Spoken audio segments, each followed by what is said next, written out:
Hello, chart watchers, and welcome to this Monday, December 10th Market Watchers live show with your hosts, Tom Boley and Erin Swinlin. For those of you joining us for the first time today, welcome to the show. And for our regulars, welcome back.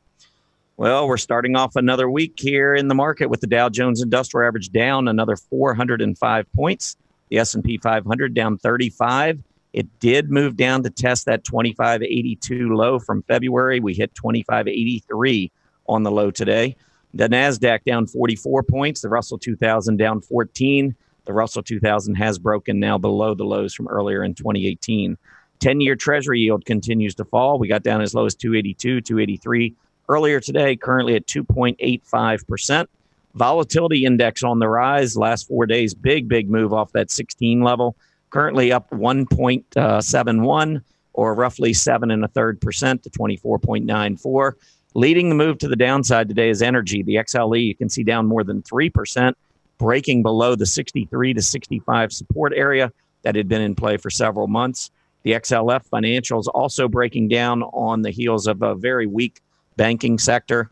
Communication services holding up along with technology. Those are the two that are holding up the best today despite the sell-off. And within the energy space, the worst performer on the Dow, ExxonMobil. Worst performer on the S&P 500, Apache Corp. And Erin, I tell you what, today is going to be a big day for the markets. We are testing those February lows. This could be the day we lose that support level, or maybe we go down below and have a head fake and reverse back to the upside. But I think something big is going to happen today.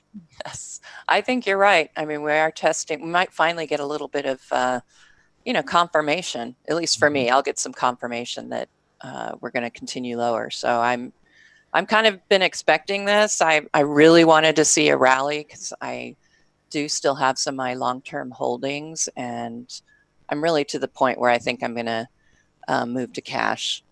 So I'm just waiting for a good rally. I don't know if we're going to get it now. So we'll just have to see, but I'll keep everybody informed as to what I'm doing anyway. Yeah, I think the two words that I'm looking for here, one is definitely confirmation. The other one's clarity.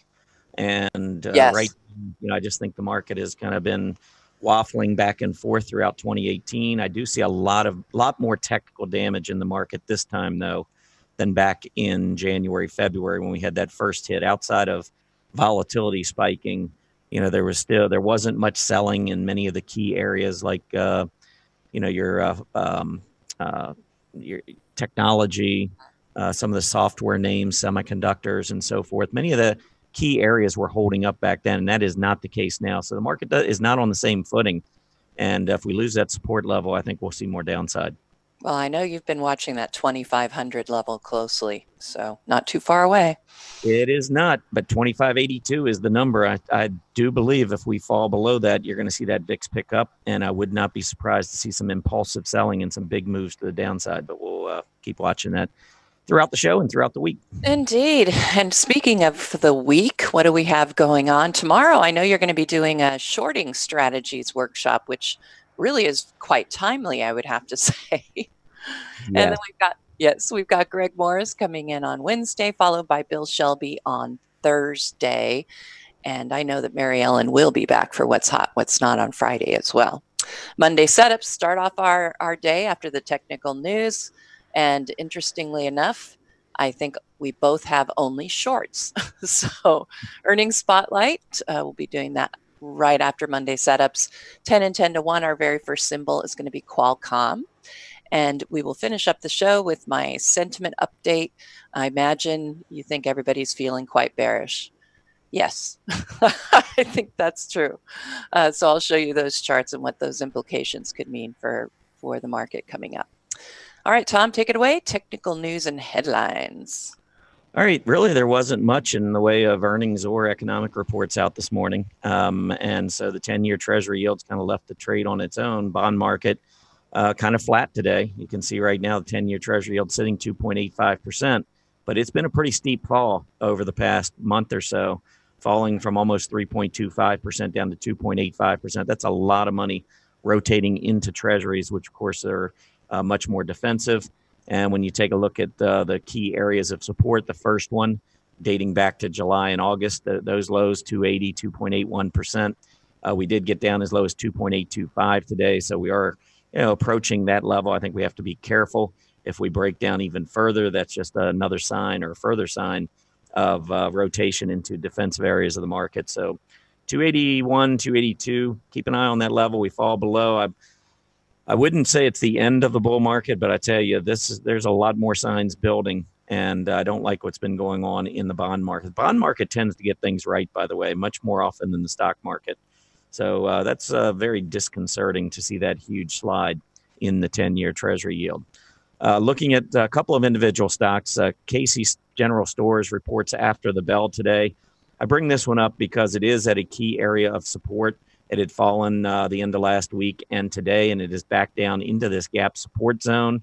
It had been holding up better than its overall group, which had been holding up well as well. But you can see over the recent bottoms in the industry group, 410 had been holding, and we are dipping below that now as we test key support on Casey's. So this is going to be an interesting report tonight to see what happens. We've had a number of reports lately where companies report good results and still go down. And that is another one of those signals that tells us to be really careful in the market right now. Another stock that we'll be reporting after the bell, and I know you've talked about this one in the past, Erin, you're a fan, Stitch Fix, but the stock market has not been much of a fan. The stock is down about 50% the last 2.5 months. And the overall group, the clothing group, has been really hit hard over the last 10 weeks after putting in that double top back at the end of September. So this slide in the group, along with an earnings report of a company that really has not been performing well relative to its peers or relative to the S&P 500, that I would not expect a great report out of Stitch Fix later today. Let's take a look at some of what's going on in the overall market, though. The S&P 500, this is the index that I like to watch the closest. You can see today we are back down below 2,600. There is your intraday low right there, 2583. You can see the tail that marks that spot. And when you look at this 6-month chart, you don't really think too much is going on. But if we stretch this out the last couple of years and update it, you're going to see these lows down here in February that were retested in April. We are trying to get back down there again. And annotating the chart, you'll see that the closing level, we never went down below 2582. Today's low, 2583. So the S&P 500 clearly is going to be in focus today to see whether or not we can hold on to that support level. If we don't, I think we got problems because on the most recent low back in November, we had a slightly lower close from October, and yet we had a much higher PPO reading. So what I look for on that is a 50-period test, which we got, and a PPO centerline test, which we nearly got. And now price action is coming back down to test a major support level. At the same time, you've got the PPO rolling over. And we've talked quite a bit recently about the fact that the weekly PPOs, this is the daily chart, but the weekly PPOs have been incredibly weak. So let's pull that up and just take a look at that real quick. And you'll see as well that the PPOs turned negative. This is a necessary ingredient for a bear market. Doesn't mean you're going to be in one, but you do have to have a weekly PPO that crosses into negative territory. That's telling us that the momentum, price momentum over a longer period is now turned much more negative. And so a breakdown should be respected. All right, so that is the S&P, but the problem doesn't just end with the S&P 500. The Russell 2000, when we look at this chart, look at the February low on the Russell 2000. We have already taken it out to the downside. So a weak day today in the small caps would not be a good sign because if you think about the small caps, these are companies that do business primarily in the United States. The Fed's been telling us how strong things are in the U.S., but this is not painting that same picture when you start to see the small caps break down. So something to watch for and keep in mind as we go forward. Today, crude oil prices are down another 2%. And if you take a look at what's happened, and this is part of the problem, back in February when the market was selling off, there weren't a whole lot of signals to confirm that. But when we look now, I mean, even take a look at what was going on with crude oil back in February. They pulled back, but it was just a normal technical pullback before they continued rising. Check out what's been going on in crude oil prices, though, for the last 8 or 9 weeks. We have seen a steady drop from $77 a barrel down below $50 a barrel last week. And today, this does not show today's action, but actually that would have been 2 weeks ago. But today we are down another couple percent. I think last time I looked, we were around 51.50 per barrel. But this steady downtrend in crude oil prices suggests global economic weakness. So that is not going to add to any bullish feelings that you might have about the market. If I pull up the XLY, XLP, and we take a look at that, I do want to switch over from candlesticks to a line chart. But when we pull this up, check out what was happening back in February. When the market was pulling back, we had the S&P correct, but money was still rotating into the more aggressive consumer discretionary area.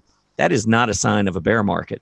If you think you got a bear market coming up, you would have money rotating heavily towards consumer staples, not consumer discretionary. So that was not an issue back in February. But look at what we've been doing since that October peak when we saw crude oil prices tumbling.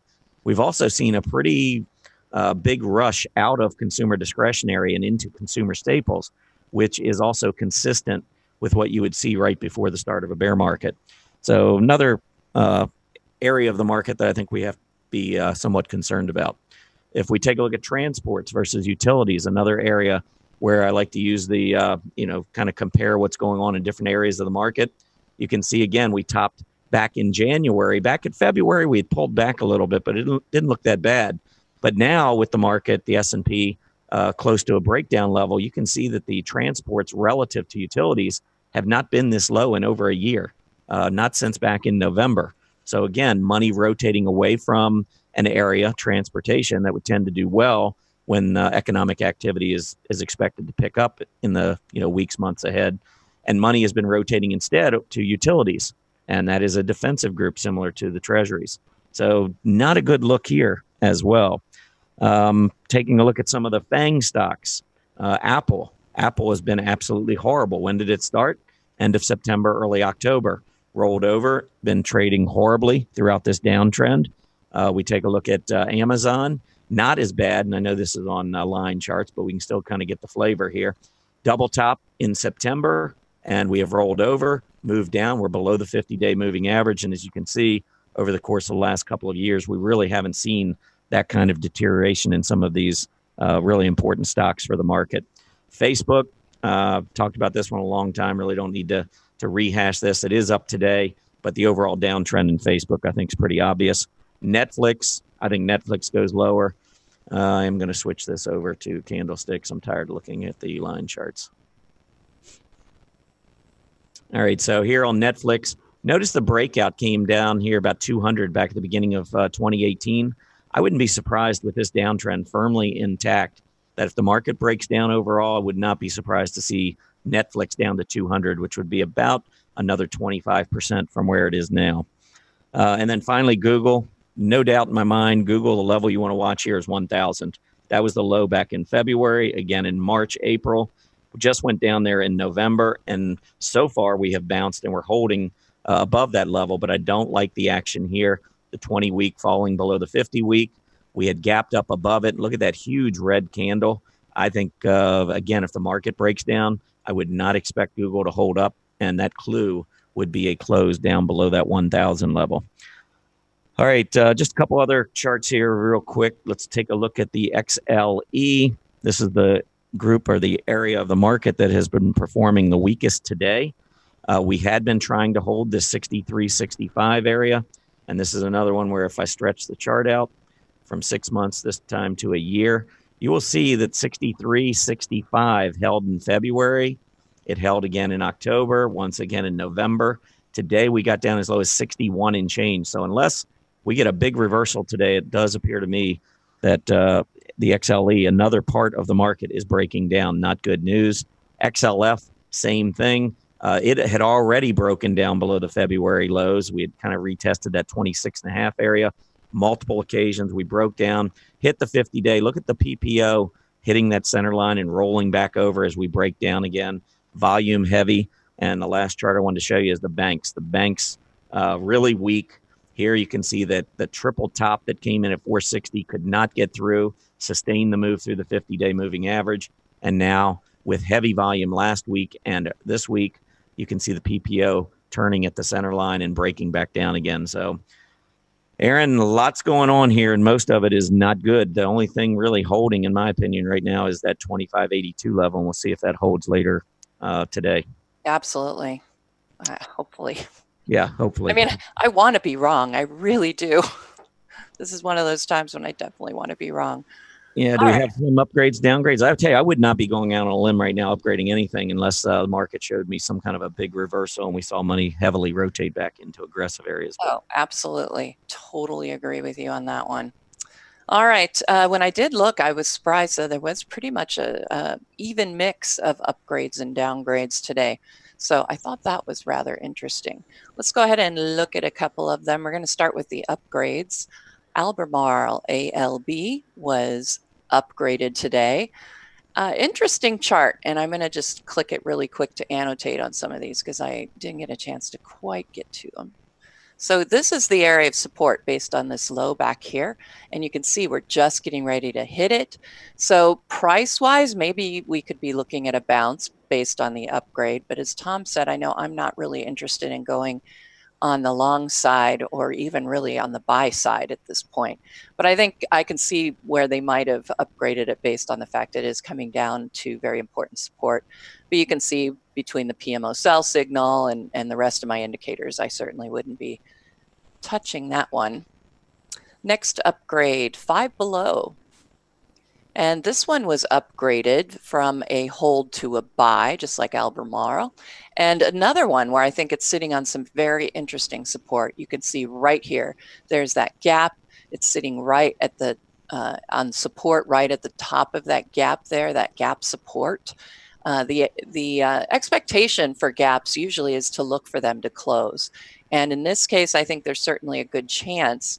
But there is a little bit of hope here in that the PMO is very oversold at this point. Well, I guess when you look at it getting to 7.5 and 10, maybe minus 3.6 isn't that oversold, but it's still oversold in the grand scheme of things when you look at it for the past year. So could find some support there.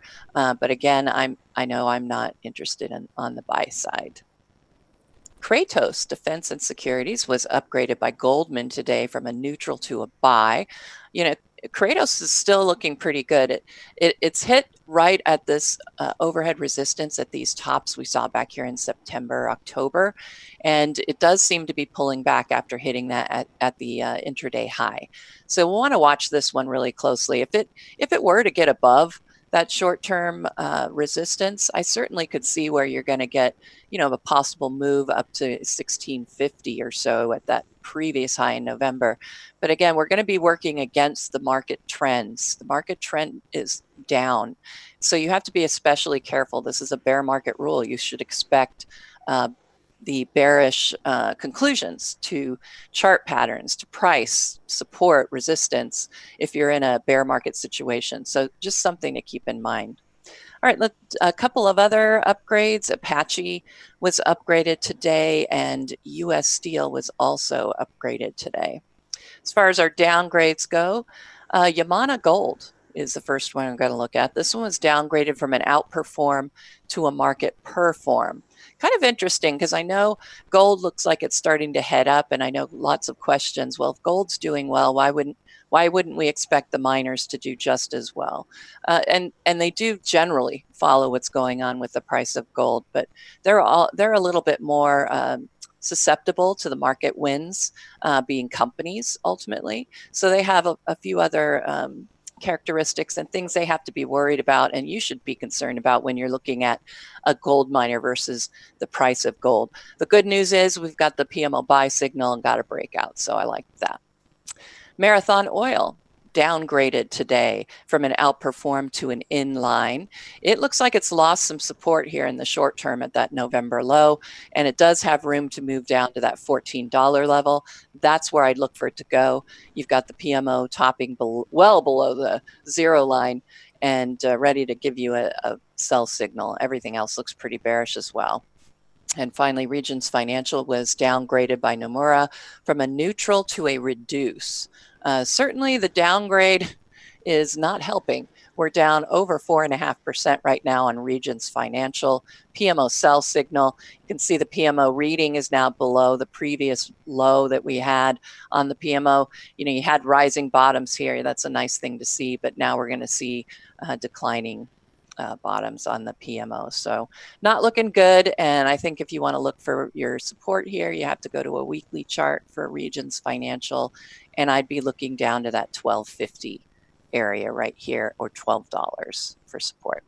And a couple of other downgrades I'm not going to go over. Comerica was downgraded, Devon Energy, FedEx, Key Bank, Noble Oil, and Skyworks also was downgraded today.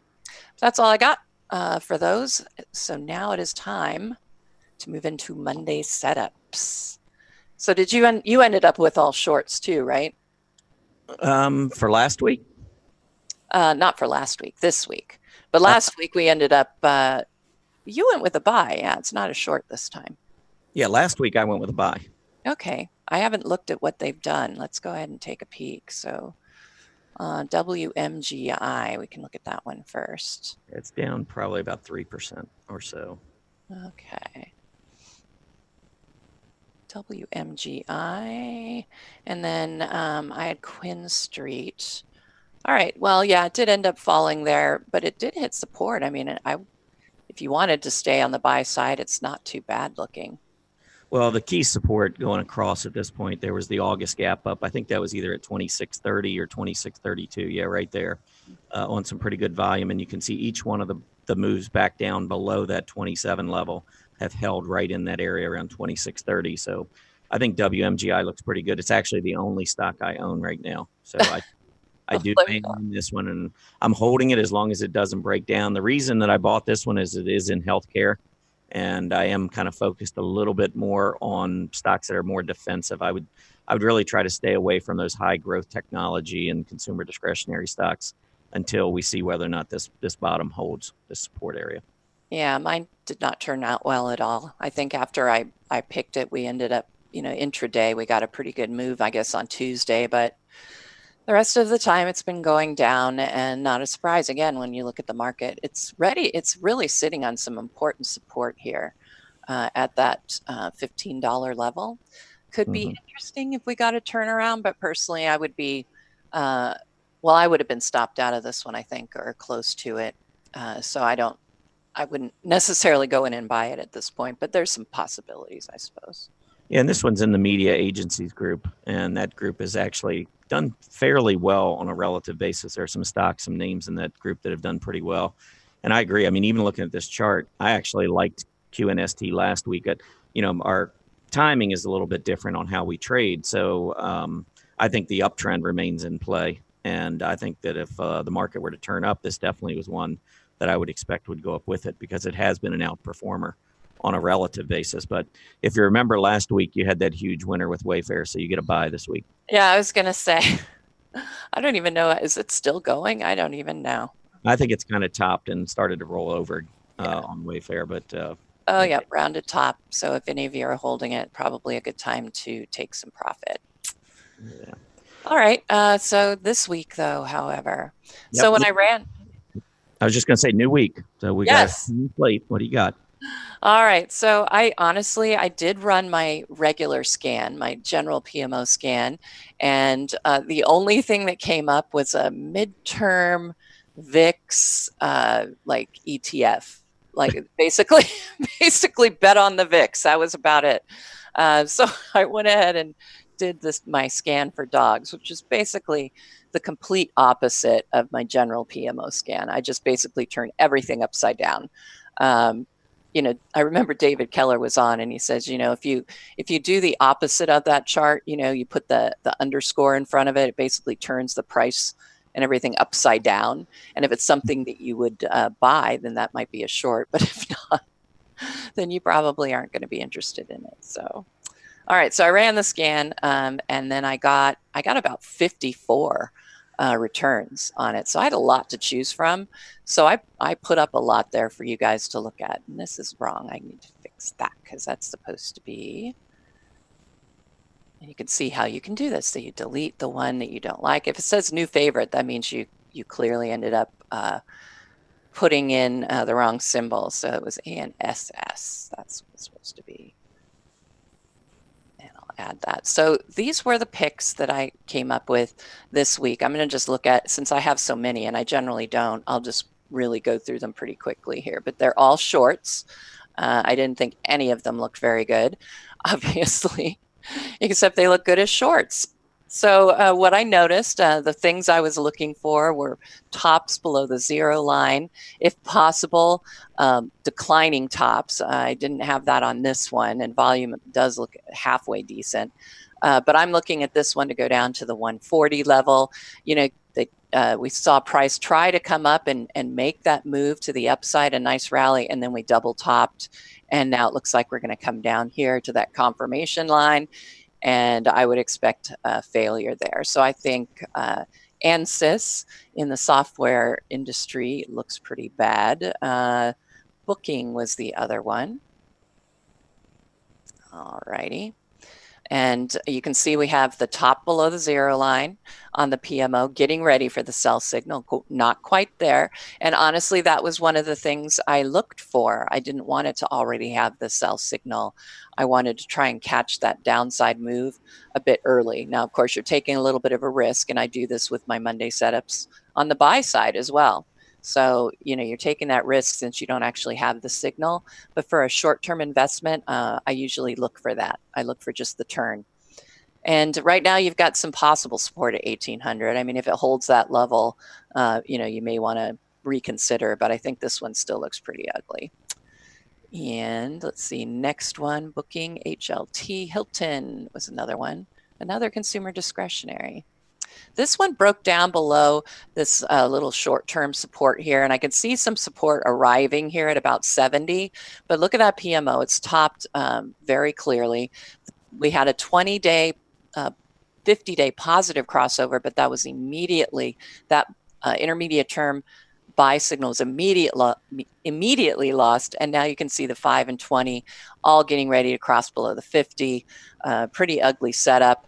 So at this point, I think you could certainly count on it moving down to 70, but I would be looking all the way down here to 64. That's what I would want to look for. Let's see, IDXX. And this is in healthcare.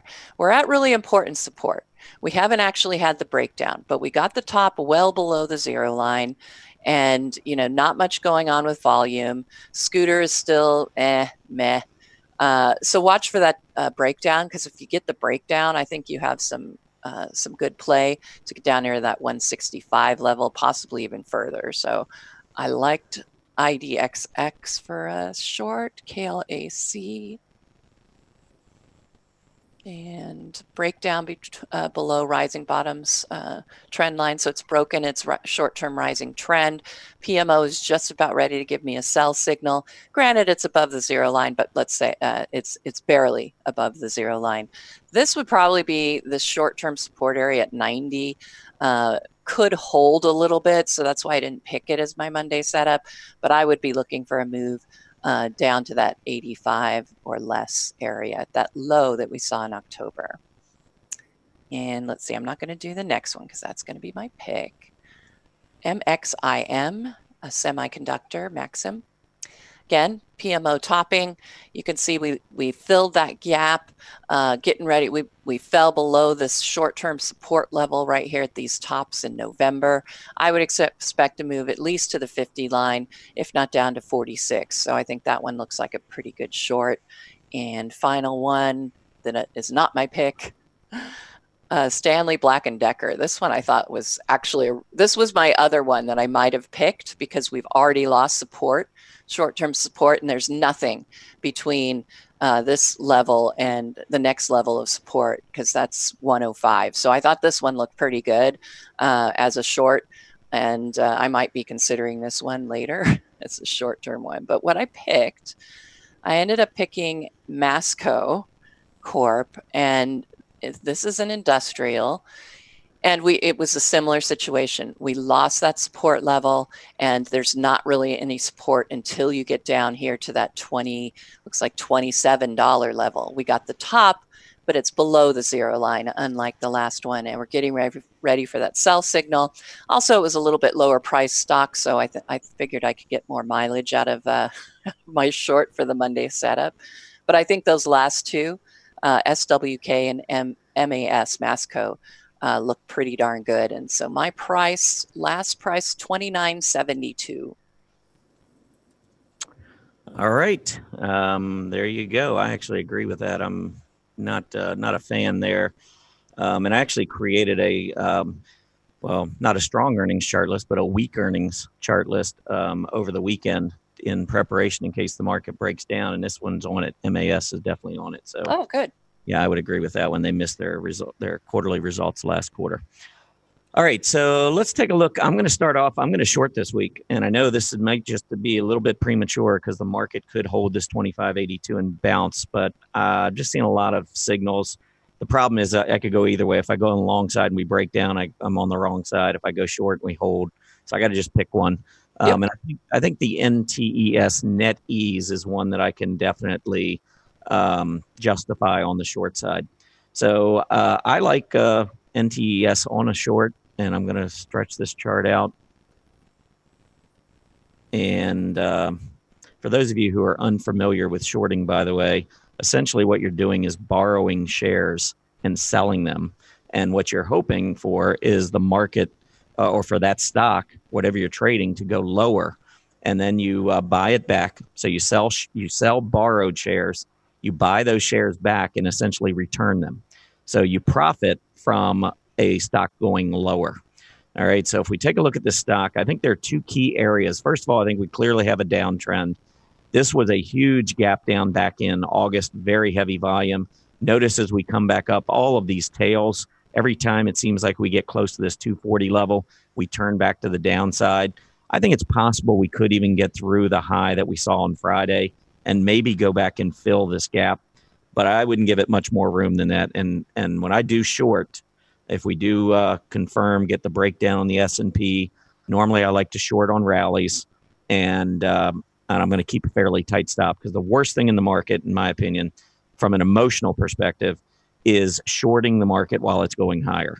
I can deal with losing money, on the long side when the market goes lower, but it's really tough, I think, emotionally when the market goes higher and you're shorting and losing money while the market's going up from being on the wrong side like that. So when I do short, I tend to be very conservative. Sometimes I'll build a position as it goes higher and then keep a very tight stop. So I think NetEase sets up pretty nicely here because this is a key gap resistance zone between about 237, 238, all the way up to about 250, 252. And so I could build a position in here looking for a return initially to 220, which is where we've been holding in the short term. But I think ultimately, if we are in a bear market, I could see the stock going back down and testing the lows from September down below 190 or so. So I'm going to go with a short on NetEase at 239.48. This is the price I'll use, but if I was actually trading it, and I don't own this one, I'm not shorting it at the moment. But if I were to get in, I would actually just do a small position. If we get up to 250, probably be my second. And if the stock were to close, say, over 255, I would be out. So I'm going to keep a fairly tight stop here. But I do think NetEase is set up perhaps to roll over, especially if the market goes down. All right, so that is the pick for this week. Let me go through pretty quickly a couple of others. Now, these are going to be on the short side. OLED. This is one that has had gap down. It has been kind of trending higher, but I want to try and short into strength. My philosophy trading on the long side is I buy into weakness. Well, I just flip the table. When I'm shorting, I try to short into strength. I'm selling into strength, looking for key resistance levels. I think 100 up to about 104 is a key area. So at 94, I wouldn't be doing anything, but this is one I'd watch. I think the volume trends are weak. I think if the stock were to rally, let's say the market does hold support here and we rally, I think this is a stock that if it gets up above 100, starts to look like a pretty good short. MD. This is Mednex, another one that gapped down. Check out the move back up to the 20-day, fails at gap resistance, just kind of hovering here sideways, but I see a downtrend followed by a descending triangle, equal lows, lower highs. I expect this is going to break down again. PAAS, last short I have. This is another one that I think is pretty close to an area where you could short. Big gap down, heavy volume. It's making its way back up to price resistance and gap resistance. 14 to 14.10, that area would be a pretty good reward to risk. On the long side, I have a few longs I want to share just in case the market bottoms. FND, I was actually looking earlier at this one. It had a big red candle.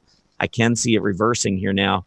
This is where the stock had gapped up. Looked to me like could be a change of character. Stock had been downtrending, big gap up, heavy volume.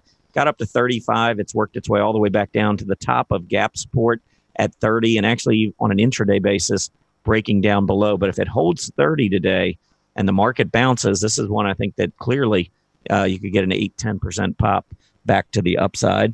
EXAS, Exact Sciences. This one just broke out a week ago. Stock was looking pretty good, has pulled back. I'm looking for a reversing candle. I think you've got great gap support down just below 65. Maybe it goes down there. Might even see a reversal right here on the 50-day moving average. But this is one that on weakness looks kind of interesting. SND, gap down. You can see it work back its way into this gap resistance zone. And thinking actually back to NetEase, this, from a shorting perspective, you could be up here around 350, 380, although I don't know if you can short the stock because it's so low priced. But from a long perspective, on this pullback, notice it's got gap support. This huge gap up came from this gap support area. If we put a long tail in and hold this gap support level, short term, this could be poised to make another run for about 350, 360. Just two more. DNOW, which is Now Inc. This one needs to reverse now, or pretty close to now. We've got gap support. You can see the volume pick up beginning in November on this push to the upside. We've come back down. We've been holding in this area of gap support, and that's currently where we sit. We do have another low, though, down around 1230, and I'd feel a little bit better if the stock were to work its way down there. And then the last one I have is HCA, which is HCA Healthcare. Another one where I'm looking for a reversal. This one is in a good space, the healthcare providers group. It's been a nice winner to the upside. I think on a relative basis, it's pretty obvious to see that this has been a nice stock. It was just at 147, 148 last week. Today, it hits a low of 129 and change, looking for a reversal. Maybe it's at that short-term low around 134. Maybe we can climb back up above that area. I'd feel better, again, trying to get it on weakness back down closer to that 125 area. And those are our setups for this week. So I've got a mixture of shorts and longs, but again, we're right at a key level on the S&P 500.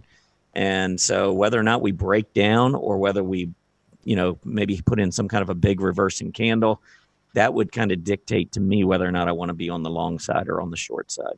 Mm-hmm. It's going to be an interesting day and week, really.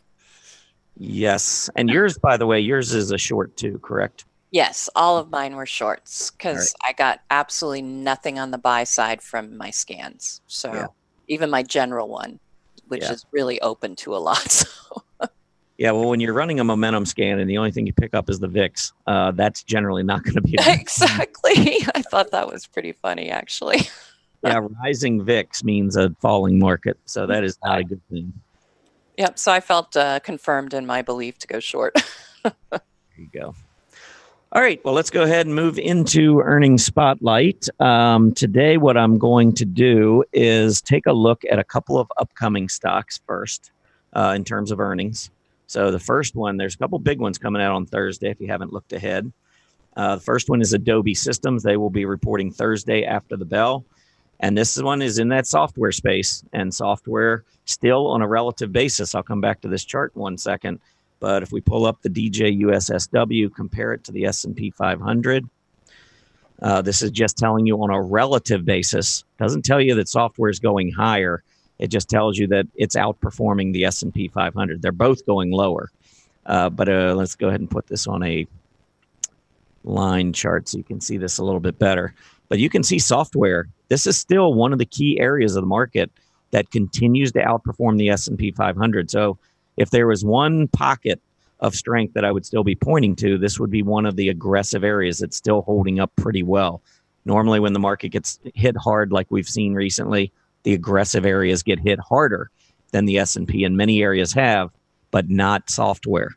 So Adobe comes out on Thursday. I think as a result, it is a very highly influential stock in that space.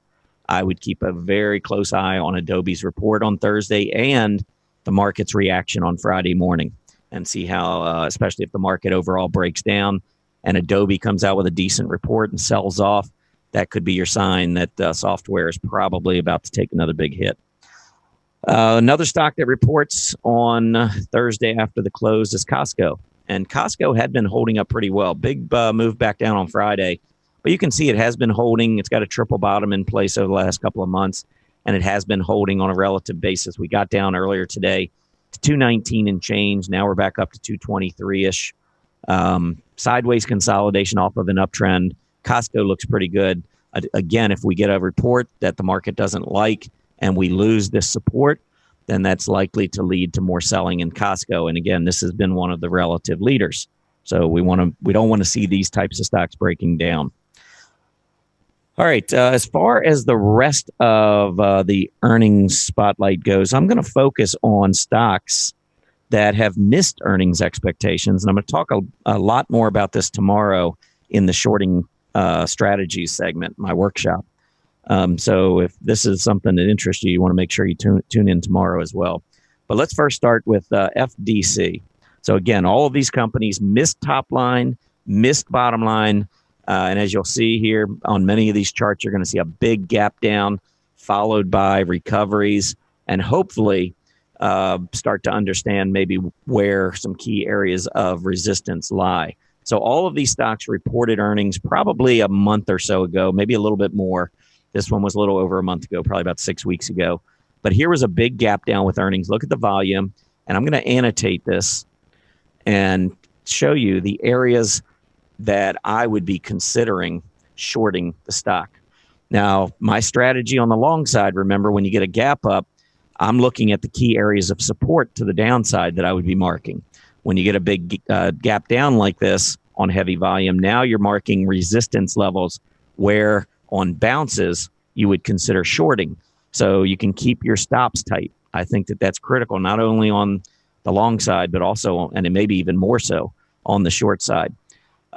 Keep in mind, anytime you short, you have unlimited upside in the stock, so unlimited losses in your account. So you don't want to be buying shorts, have them go against you, and then you just simply hold and wait. That can be very, very painful, especially if the market bottoms and this does turn out to be a correction and all of a sudden we see a lot of money rotating back in.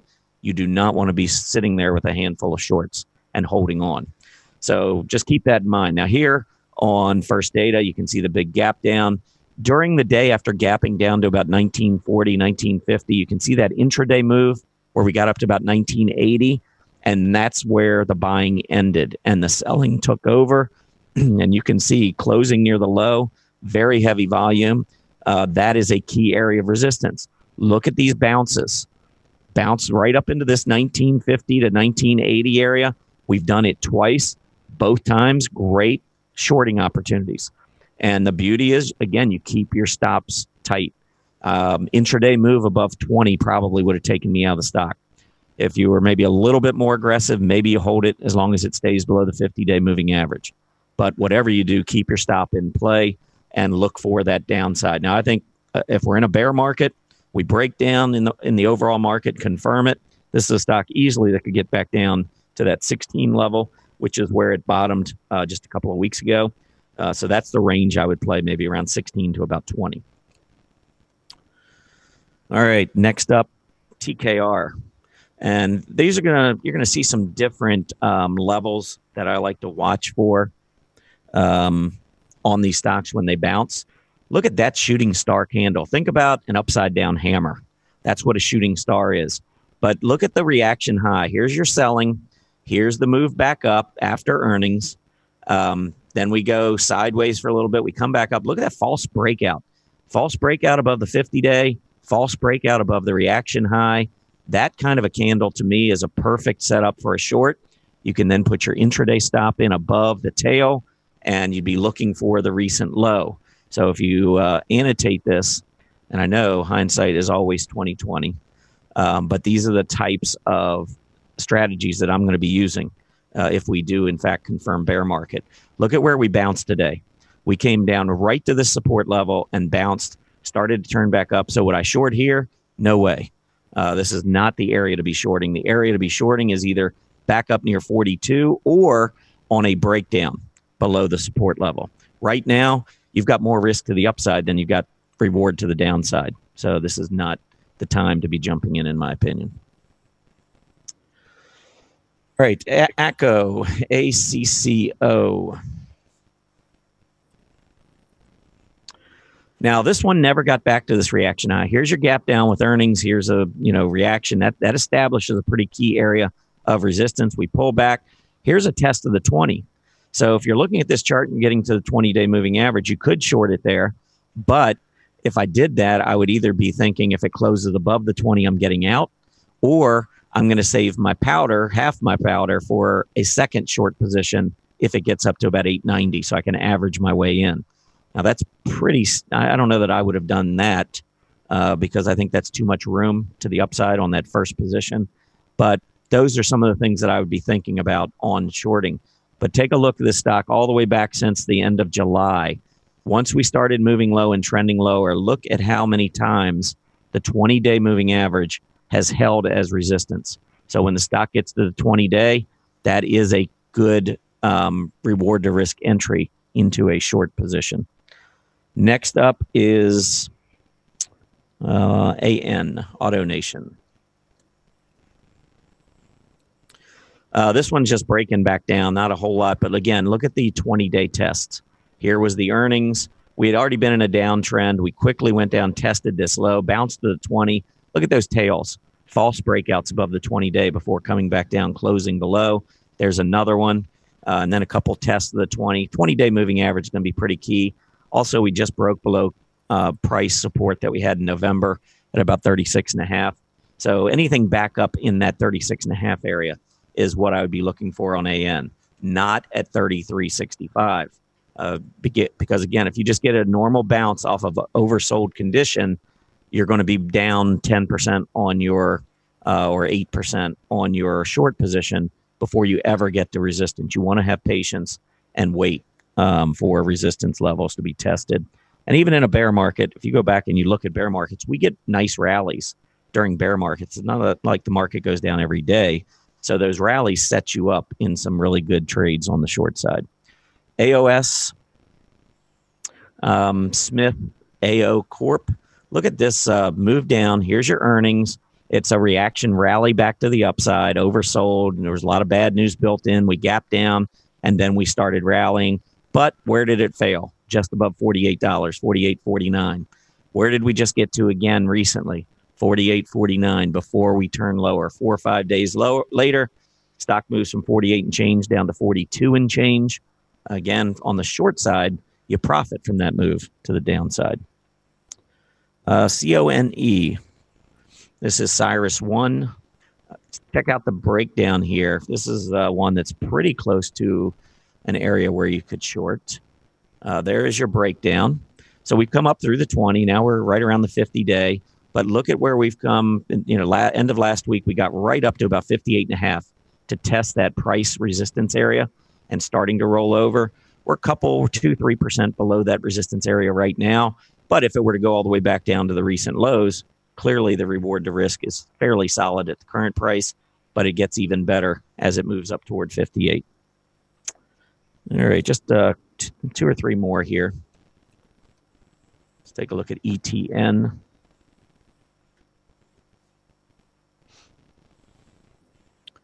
All right, ETN. Now, this one went through the 50-day moving average, went through gap resistance. This is one that, to be honest, I probably would have shorted maybe around the 76 level. And when you got to close above 76, I probably would have gotten back out, taken a small loss. And then you wait to see if it comes back down. Now it's back down below the 20-day. Look at the PPO getting to the center line, now beginning to roll back over again. This one, again, is now established to me that it's a good short candidate, but I would watch maybe for that 74 level up closer to that 20-day moving average. MDR, this is McDermott International, gap down, established the move back to the upside. Now it's just simply sitting in this sideways, consolidation area, but off of a downtrend. So short-term resistance, here's one where we didn't get back up to the reaction high, but we hit the 20-day moving average, which has been holding mostly as resistance over the past couple of months. We were reversed right there from $9, quickly back down to $7.30 or so. You can make money on the short side as well. And the last one I have is PKI. And PKI, you can see, look at that reversing candle, bearish engulfing candle. After coming back up, we did close just above that reaction high. But it looks to me like this is one that, if it were to take back off, get above the moving averages, I'd probably be careful because we do have a low here that is higher than the one back that we saw in June. So I'm not sure if this one is rolling over, but I do like, from a short perspective, I do like the fact that we're rounding this PPO and moving back into negative territory. If it truly is downtrending, probably should be able to count on that declining 20-day moving average holding on any kind of a bounce back to the upside. So those were the stocks that I took a look at today. Completely different look into the earnings spotlight. Normally, it's talking about a lot of stocks that have beaten earnings estimates, or stocks that are going to be reporting, thinking about it from a bullish perspective. But given the what the market's doing and the fact that we are sitting on such a key support level on the S&P, I thought it'd be a good idea to take a look at maybe some shorting strategies. And I'll expand on these a lot more tomorrow when I do my shorting strategies workshop. All right. I know, Erin, you've been talking about a bear market for a while. And have you ever shorted? Oh, sure. Okay. I've definitely done that. But that's when I have the time to have my hand on the wheel. I don't short unless I can truly be, watching it nonstop. They just to see, when you go, when the stock or the stock market goes down, that's when it usually does that fast. So I want to keep an eye on it and lock in my profits if that's the case. So I have to keep a closer eye on them. But yes, I have. Not a lot. Okay, so when you do that, because the PMO, all the momentum oscillators, lag.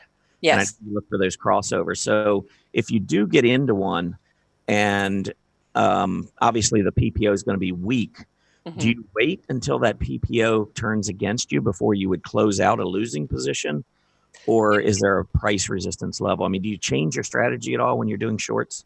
Not much, because I do watch the PMO. If it starts to curl or decelerate, that's my clue that something might be getting ready to happen. So I generally don't wait for the actual crossover signals because they do lag somewhat. But when the momentum does change and you get that shift, those tops or those bottoms, that's generally a decent signal. And I know Carl was telling me too, he's like, if you get in a losing position, you're in a long, and you start seeing, your price go down, you're going to hold on to it.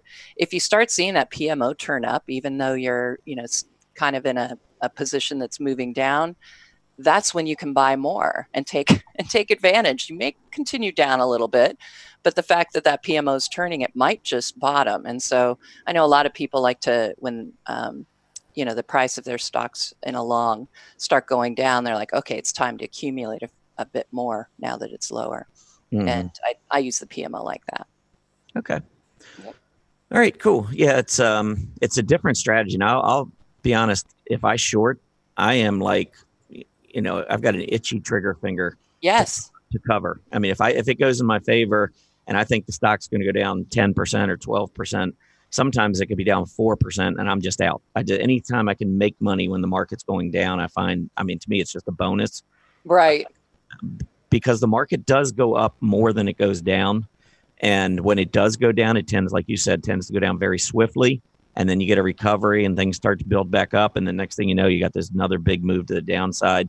So sometimes when those down moves hit, a day or two or a couple, 3 days, sometimes that's about all I'll hold on the short side. Yeah, I totally agree. Like I said, with my longs or my buys, even in the short term, I generally don't feel the need to, be near my computer. Like I don't want to be too many yards away from my computer if I'm in a short. So it's just a matter of my time constraints and what's going on in my life all the way around me. So, Yeah. All right. Well, I'm sure we'll be talking more about shorting, especially if the market continues its move to the downside and we do get breakdown this week. Go absolutely. ahead and jump into the 10 and 10. Yeah, and I would recommend a lot of people, not everybody, but when they put their request in, we're looking at it on the short side. So I guess if you look at one of them and you say, this is better for the long versus the short, that sort of thing. So let's see. Yes, look at all of the group of the greens. People have actually spotted a lot of the kind of the winners right now that they're asking about. Certainly the big one, healthcare and consumer discretionary, interestingly. Mm-hmm. Lots of ETFs. Not surprised to see that in a uncertain market. Mm-hmm. All right, get started. Let's do it. Great. Qualcomm. All right, let's start with Qualcomm here. You know what? This was kind of surprising. Well, of course, the market's been very weak. And so Qualcomm's gone down with everything else. You can see it topped back in September. Most areas, when I was going over some of the areas that are troubling right now, many of those charts turned back in either September or October and started moving lower. And you can see Qualcomm was no exception. We did top at $76 back in September. And this is one of the stocks that had we stayed strong in the market. I really liked Qualcomm. I think they had reported pretty good numbers back in July, at the end of July. And they also had come out with that, I think it was the buyback that they had. It was going to be like 1/3 of their shares. I mean, one of the largest buybacks I've ever seen. So throughout all this weakness, the company has been buying back its stock, which shows a lot of faith in the company. But there's no company immune to a bear market or the action that we've seen really the past couple of months. But anyhow, Qualcomm, looking at the numbers, I think 60-61 is a key resistance area. You can see the 50-day dropping down close to that level. Also, after gapping up in July, you can see that's where we had held mostly in terms of support. So when we gap down on heavy volume below that level, that prior support area becomes resistance. And I mean, we can go back for the last year, and you can see 60-61 has been an important level on this chart, a very pivotal area. So I would definitely keep that in mind. If I was looking to short Qualcomm, it would be as close as I could get it to 60-61 with a tight stop above it. And to the downside, if the whole market, breaks down, I would certainly expect to see Qualcomm maybe head back to that April low. So I think that $48 level could come into play. All right, excellent. Let's see, the most popular in the chat room right now is SH, which is the ProShares short S&P 500. Well, I mean, it's the opposite of what we were looking at. The key support areas on the S&P, you got to flip it. That's the key resistance area on the SH. So I think, we're quite a bit off of that earlier high. This is an area definitely where the market could reverse. If I was in the SH, I would have sold today just because you hit support. You don't know if you're going below it. If we confirm that close, you could always reestablish the position.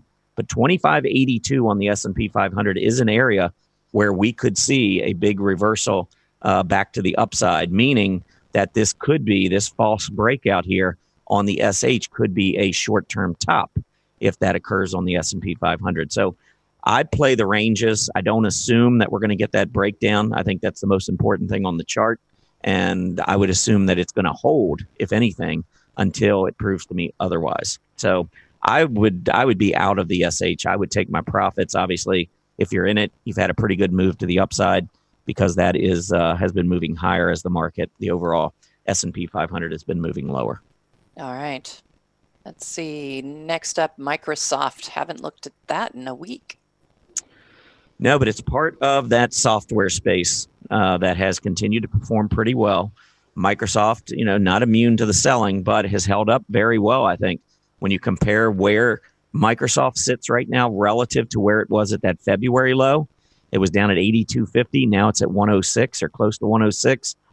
Obviously, Microsoft has been doing pretty well on a relative basis versus the S&P 500. The areas that I would be paying attention to here would be obviously the top. 115 is your resistance. And then the breakout that occurred back here in July, as it made this move, all of these pullbacks have come back and held right around that 102. And if you want to go to an intraday low, you go down to about 99.5 or so. But that's going to be the key area of support to the downside. I think Microsoft's in a trading range. If the market were to take off back to the upside, I think Microsoft remains a leader. To the downside, I would probably just continue to watch that 99.5 to about 102 area. All right. Sounds like a plan. Okay. The next one I have for you is TZA. And this is the small cap juiced 3x share bear fund. Well, this is another one. I mean, if the Russell 2000 prints a reversing candle, then obviously you're going to continue to see this candle deteriorate because this is on the opposite side. So if the Russell 2000 is getting a false breakdown, then the TZA would then, in fact, be getting a false breakout. So I would watch into the close. If we rally into the close, I think this is a stock or a juiced ETF that I personally would get out of.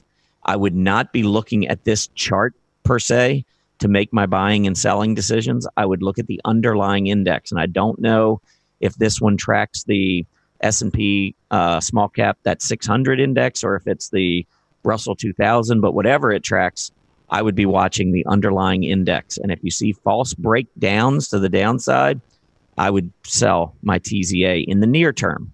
If we break back down ultimately on the Russell 2000 or on the small cap 600, then this is an investment that would probably do pretty well.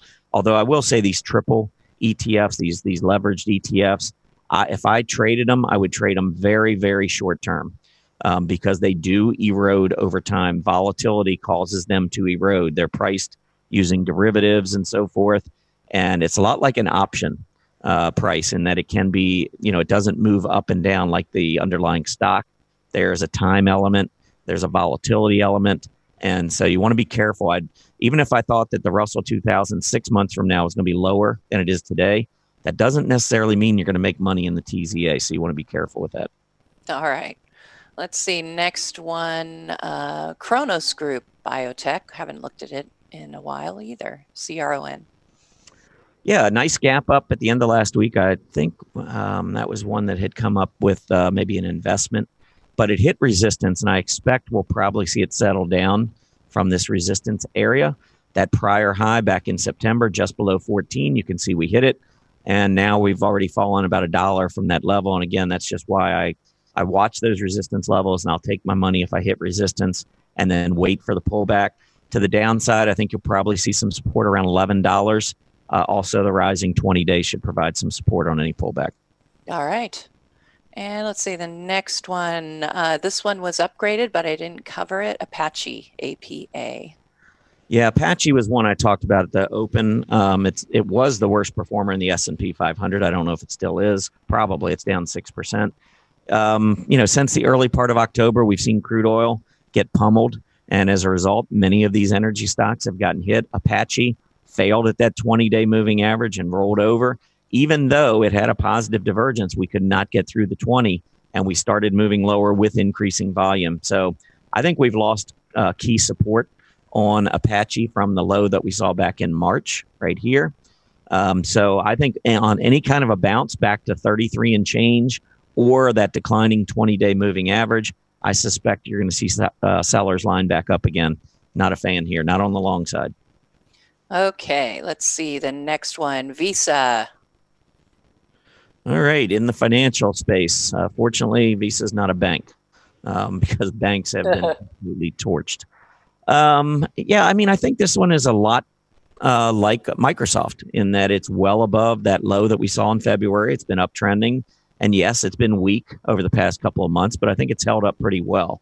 So this is a stock that as long as it holds on to its support area, and I'm going to say right about 130, we got a couple bottoms here recently. Also, you can go to the lows back at the end of June when the volatility index had picked up.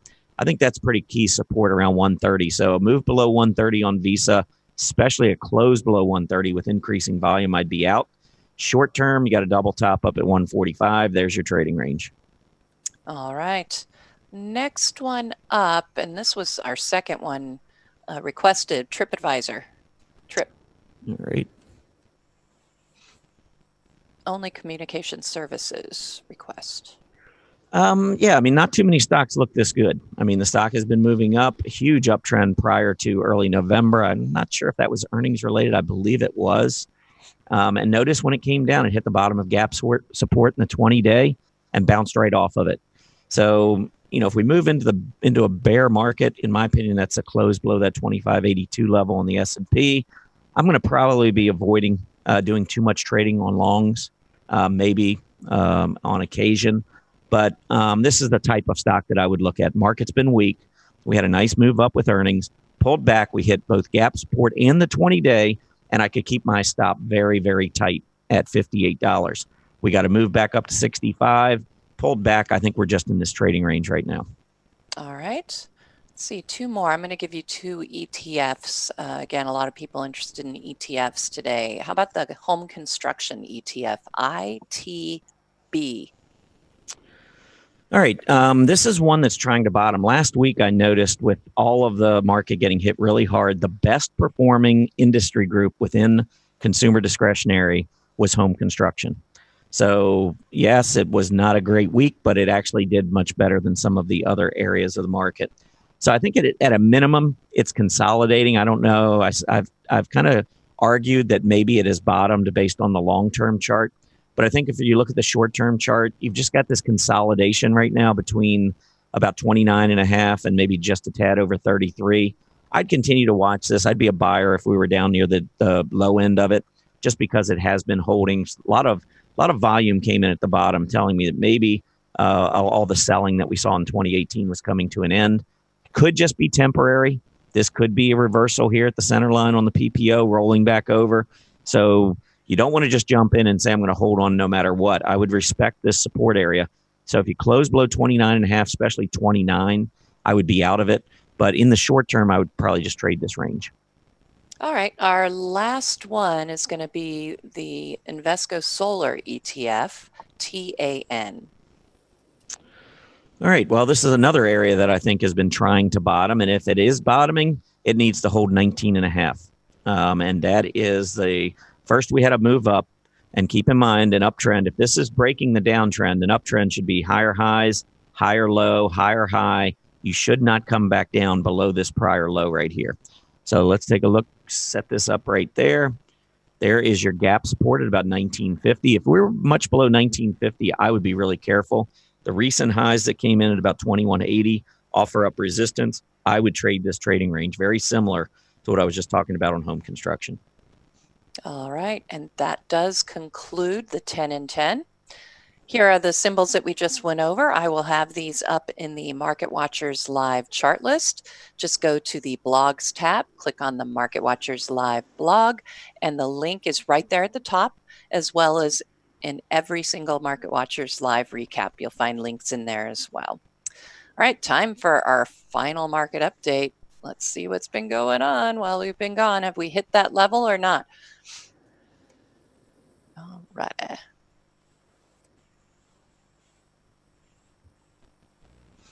All right, here we go. Looks like we may have found some intraday support, Tom. I think this looks pretty interesting right now. Dow, S&P, NASDAQ's actually gotten back into positive territory, but all of them seem to have hit intraday lows, mid caps as well as small caps. And Canadian markets, same. Looks like we might have hit an intraday low and are heading back toward positive territory.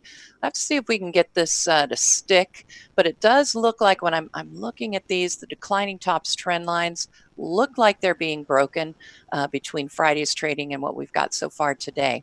So I think that might be rather interesting.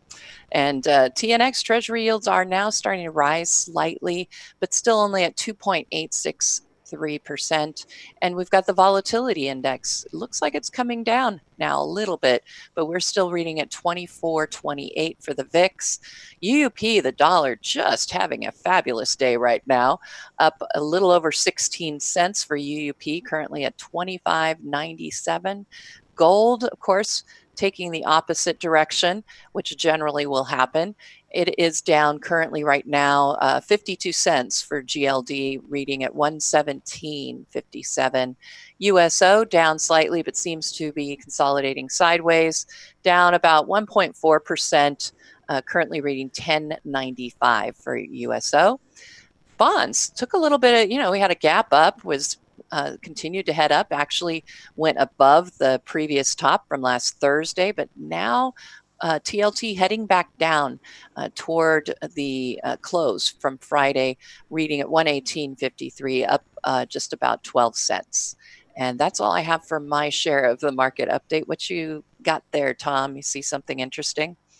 Yeah, I'm kind of watching the railroads here. I talked about the small caps earlier, and the railroads are the other area that tend to perform well if the U.S. economy is expected to perform well. I mean, there's no reason really for railroads to do well if Europe is doing well. I mean, railroads don't have a whole lot to do with that. So I do think that this is a pretty nice proxy on the U.S. economy. And you can see over the last 5 days, a week ago, railroads were not far from their high, which the top again, September, October. That's kind of a common theme. That's where a lot of key tops we've seen print.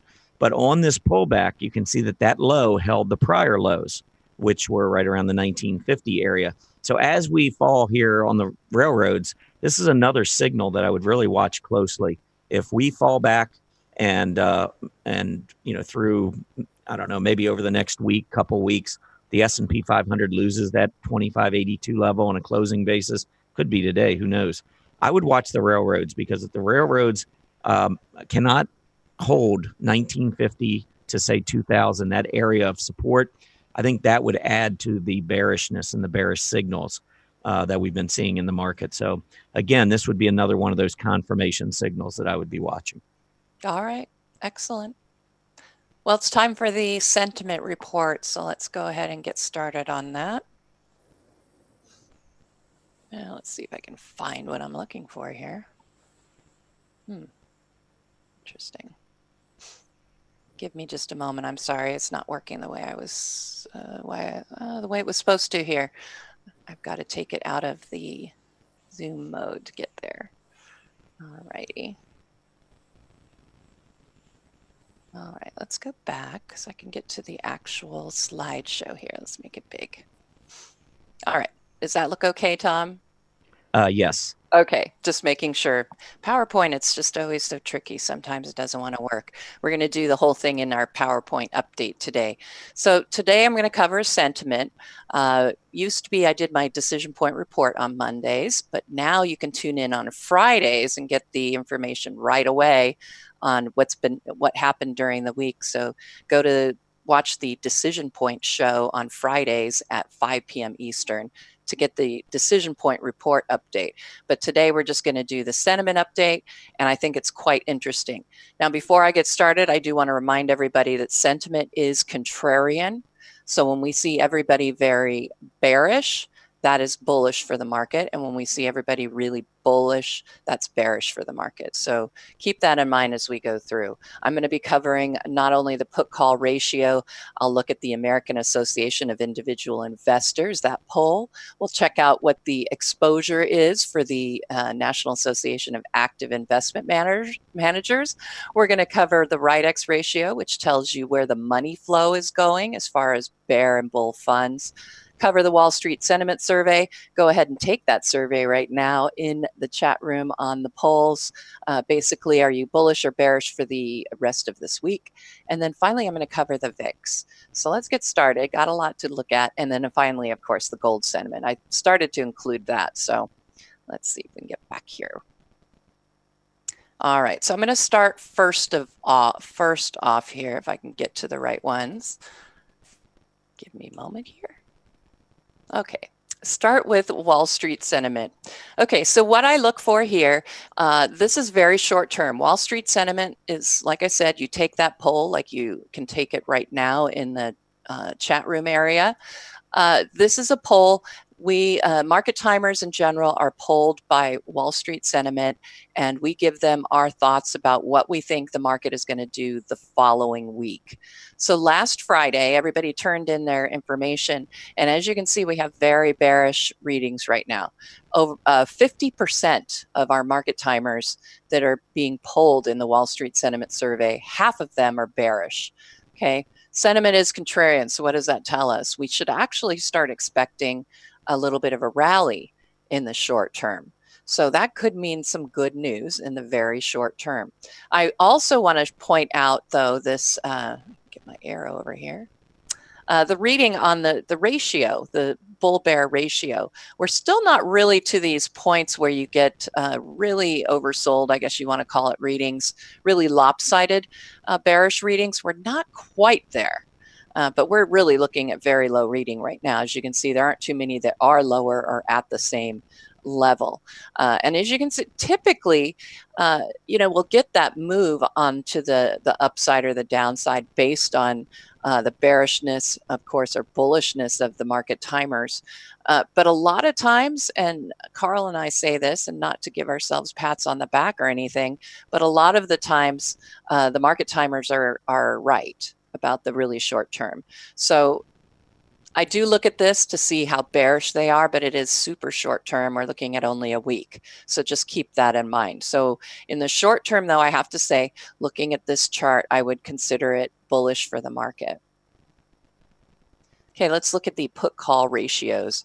And I invert the put call just so that I can get an overbought, oversold analysis set up. And meaning that when you get really low readings, I consider that oversold. And of course, really high readings is overbought. So in sentiment being contrarian, the higher the readings, that means the more bearish people are, okay? Because now that's telling you that, yes, so you've got higher readings, so that is telling you that there's a lot of bearish activity, a lot of bearish feeling out there. So that's something to consider. You want to look for that so that you can look for the rises off of that. Right now, however, we're talking about tops. And when you get the tops on the put call ratio inverted, you will see that it's an overbought situation. Usually you're going to see a decline coming on these tops. Not always, and I point that out because during the end of 2017 and into 2018, that was a very, very powerful bull market. And so a lot of these indicators didn't quite line up, but you can see that typically, though, at least we ended up with some sideways movement, not a lot of movement. This one just came a little bit late on the decline. And this one, again, you got consolidation, but then lower prices. So we want to watch for these peaks on the put call ratio. And right now we're getting a peak. And that means that we should look for lower prices coming off of a peak. As long as it keeps moving down, that tells me that we probably will be looking at lower prices at this point. So not good news here on the put call ratio. AAII, the American Association of Individual Investors, you can go to their website and take their poll as to whether you're bull or bearish. This poll this week, I didn't really find much information in it. Granted, we did have more bulls than we did bears, which of course is interesting news, right? If people are bullish, that's bearish for the market.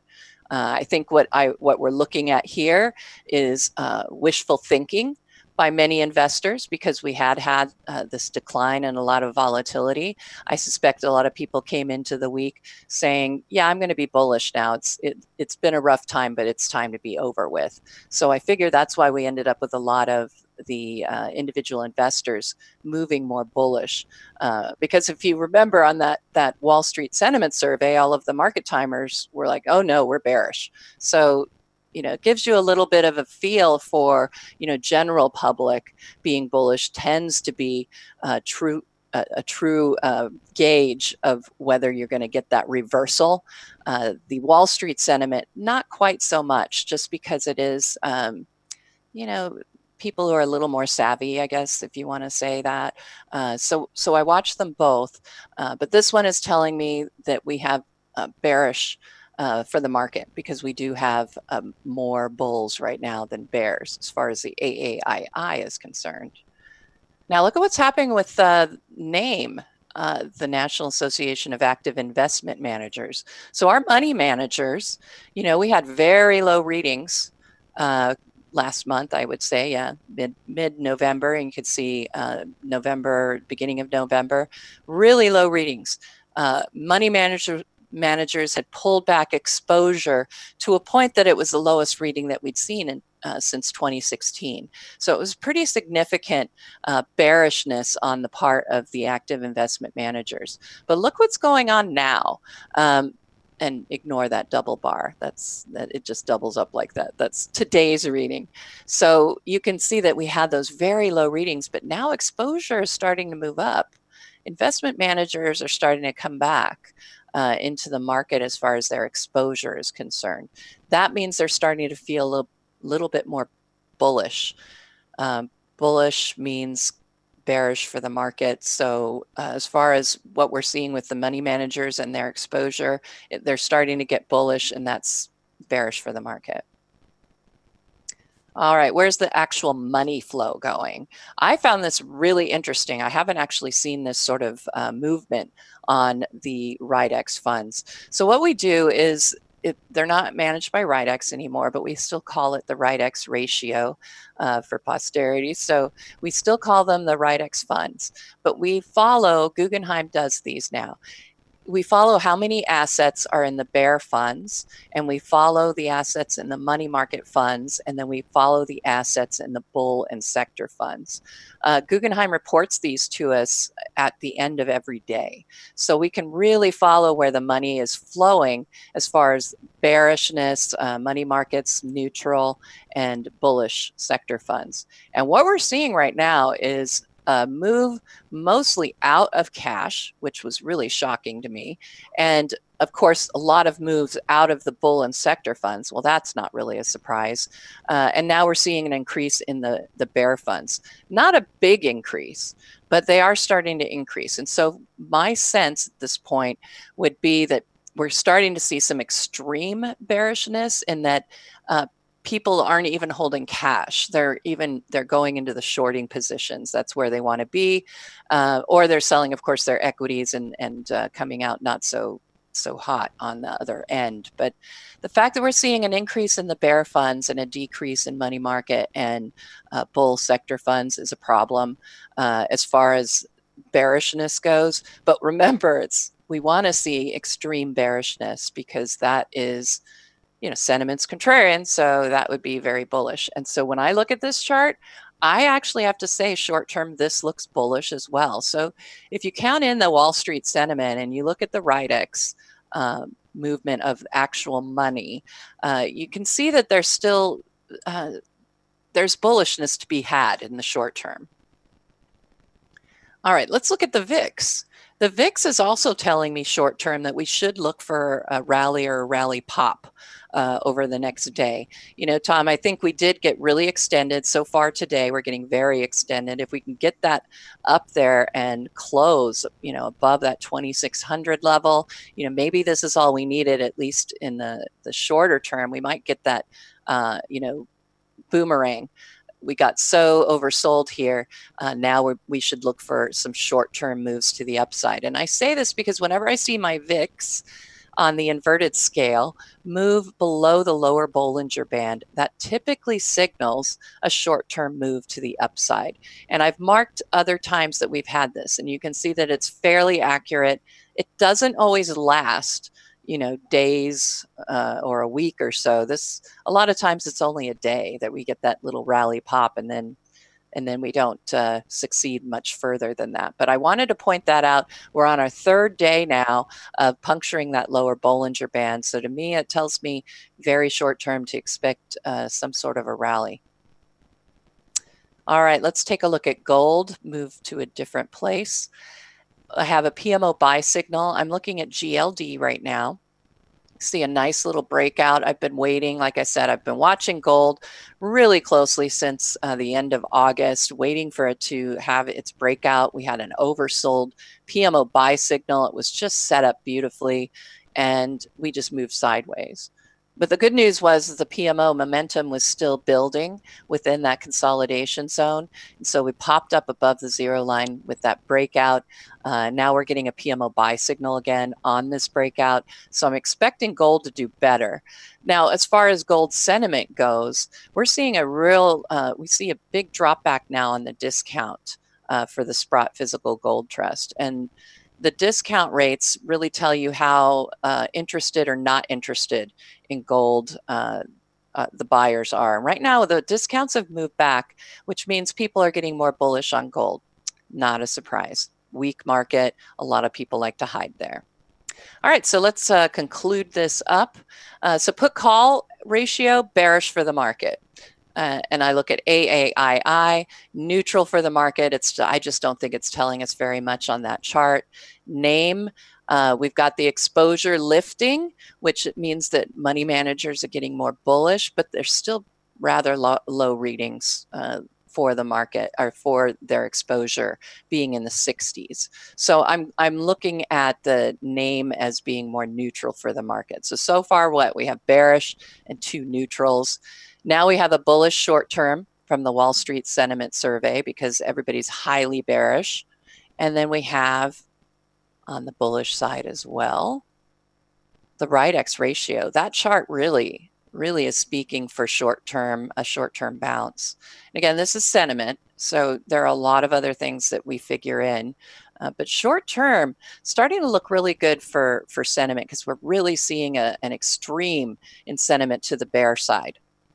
Breadth in the VIX, bullish for the near term. So I have to say, when I look at everything and gold sentiment, we're having a high interest in gold. So overall, when I look at the sentiment, I would say that very short term, bullish. We need to see a bit of a bounce here. I would expect it. We're not going to go down every single day. I'm looking for that bounce in the short term. That'll be my opportunity, hopefully, to get out of some of my longs that I don't want to be in for a bit longer. So, I'm hoping for that rally in the short term, and I think sentiment supports that. As far as the intermediate to longer term, the put call ratio, those types of information, that's where you would look, and I would have to say those sentiment wise are still bearish for the market. So here's what everybody's thinking, Tom. And I did turn in my sentiment, my vote on Friday afternoon, and I did say lower. So what say you? We do have at least a little bit of a hint. I'm going lower. I mean, I know we are at support and we are bouncing a little bit here. I don't even really trust this little bit of a bounce. I think 2640 to 2650 is maybe possible. The S&P last time I looked 2617. So I'm kind of watching that falling 20-day EMA, or excuse me, 20-hour EMA. Mm-hmm. And I'll be surprised if we get back through that. I would be surprised if we get back through 2640. So maybe 1% to the upside, but the volatility index is high. And I think that's going to be a problem as we move forward. Yeah, absolutely. So short term, I hope we get that rally so I can sell into that strength. That's where I'm looking right now. I'm out of short term. I'm out of intermediate term. Now I'm just waiting for the opportunities to sell into strength on my long terms. So.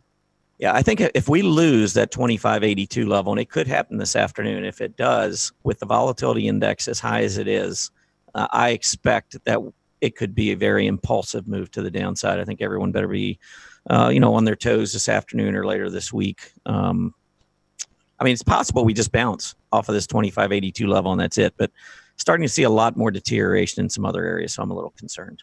Yeah, I have to say the same. Keep an eye on it, guys. Watch our show. We'll keep you informed. Yep. And I do want to just offer up a reminder. I am going to talk some more about shorting strategies tomorrow for about a half hour during workshop. So make sure you tune in for that. Want to thank everybody for being with us today. Please remember to complete the survey as you exit. We'd love to get your feedback, hear what you think of Market Watchers Live. As a quick reminder, Market Watchers Live airs 5 days a week, Mondays through Fridays from noon to 1:30 p.m. Eastern Standard Time. Have a great Monday afternoon, everybody, and we'll see you back here tomorrow. Happy trading.